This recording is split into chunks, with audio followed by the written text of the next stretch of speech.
Welcome back. Janet is in the house. Janet, Adetu. Yeah, good to see you again. With Janet. Thank you so much. Good morning, Janet. Good to see you. Good morning, Auntie. Good. And today we're talking Master of Ceremony Etiquette. We have different like I always say, here. what is that?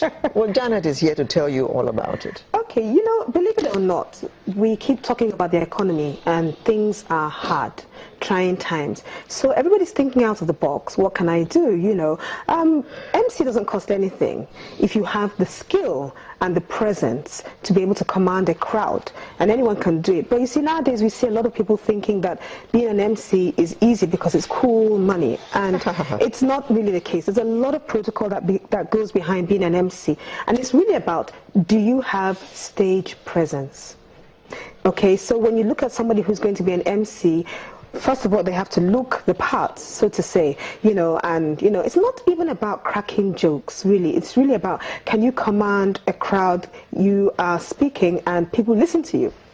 So being an MC is really, you have work to do to be an MC. It's not just, I'm going to MC this wedding.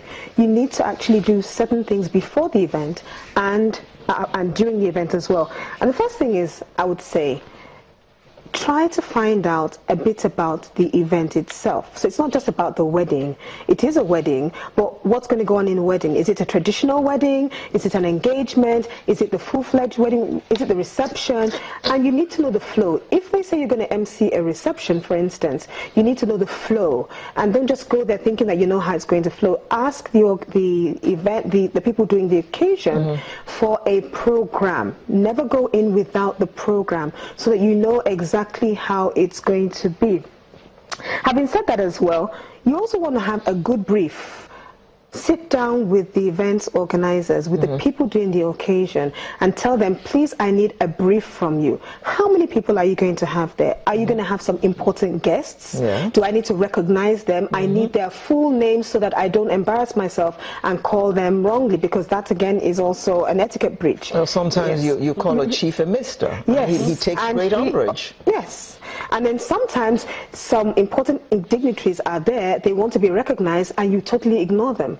They don't like that either. Sometimes because you don't know who they are, because and you haven't been briefed. And you haven't been briefed. So you really want to be briefed about who is going to be at that function. What are your roles? What is your role and your responsibility at that occasion? It's not just to go there and crack jokes like some people say or think. Even before the event starts, go to the location, have a look, do, you know, a venue audit. Is there electricity? Where are the wires? Where will I be standing? Will there be a stage? Is there going to be lighting? Get a feel of the environment so that you know, just in case there's any eventualities, you have a contingency plan as well. You know, even down to positioning of the speakers. Sometimes in events, how many times have I been to an event? The MC is holding the mic. We still can't hear him because the speakers are wrongly placed. They're not positioned where people can hear, or maybe all the speakers are in the front, so everyone else is at the back, we can't hear, and guess what happens? Everyone else is talking on top of the MC's voice because we can't hear what he's saying. More importantly though, before the event, is your choice of dressing. If it's a wedding, you might want to wear the dress color or code for that day. But it's not always about social events. Sometimes you go to corporate events and you're the MC. You really want to dress the way the other people, the guests themselves will be dressed. And dressed or the organization wants or the organization, yes. So maybe there's a certain color code for that organization. You don't want to be wearing green when their color code is red and white, for instance. So you want to go at least flow with them. And at least when it comes to corporate events, you know, you want to know exactly how they want it to flow. Don't take it over. It is not about you. It's really about commanding the crowd. And I always say, somehow, a lot of people, when it comes to stage presence, they don't know how to speak when they get onto the stage. And why? Because somehow they have issues with holding the mic. Now, I had some pictures that I have set up to show you the wrong ways of holding a microphone. But before that comes up, I'd like you, Auntie, to please pick up the microphone. How would you use the microphone? And to please pick up the microphone. How would you? Okay. Good. And I like the idea that you held it down here. Interestingly enough, as you can see, some people hold the microphone with 2 hands. Some people hold the microphone way too close to the speaking aspect of it. Some of them are holding it in style where 2 fingers are sticking out. As you can see. Maybe if you're an entertainer, you may try that. I think. But I mean, I don't really know the meaning of that. You know, some of them are holding it way too close to this, so it's going to definitely disturb. Yes, the way you're going to use it. So what happens is that if your hands are close to the mic and then you put the mic close to your mouth, you're going to hear a lot of the popping sounds. But Janet, entertainers, singers put the microphone almost put the thing down their throats. They actually know how to position the mic, so you may think it looks into it all the time. But the truth of the matter is that some people hold the mic way too far away from them, so you can't hear, and they're still holding a mic. How do you hold a mic and we still can't hear you?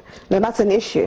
Then some are holding it way too close to their mouth, so it distorts the sound that comes out. Yeah. You need to hold the mic just where you're holding the mic, yes, close to the bottom, but it's really about how close to your mouth is it. So you don't want to hold it too close or too far, but just in a way that, you know, you can hear. And I should say, before the event starts, test that mic. Because you need to test that for you to know if you need to bring it up a bit. Correct. Yes, and that's the whole idea, holding the mic properly.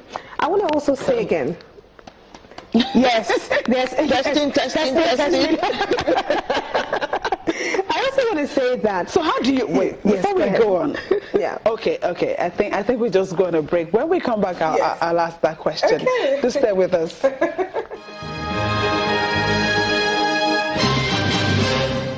Okay. Welcome back, and you're still watching Sunrise, and I'm hanging on to Janet's microphone. Okay, and you were popping the microphone there. Yes. And I was going to ask the question. Yeah. If you have or you think something is wrong with the microphone, you say it's wrong to do this.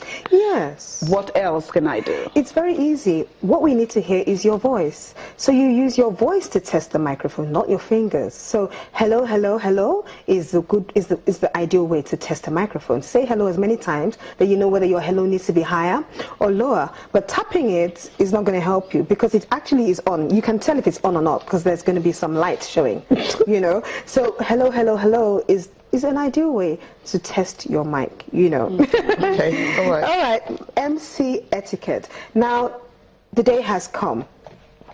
Truth of the matter is that you should have done a number of research, at least a good deal of research, especially if it's a corporate event. You want to know a bit about the company, what they're into, the kind of products that they, you know, sell or the service that they render. Know a bit about that company so that even when you're talking and engaging the crowd, you're referencing that organization. You're not talking off point. You know, that's really important. Okay, I think we have a caller. Okay. Hello? Yeah, good evening. Sorry. Good morning. My name is Ben. I'm calling from Warri.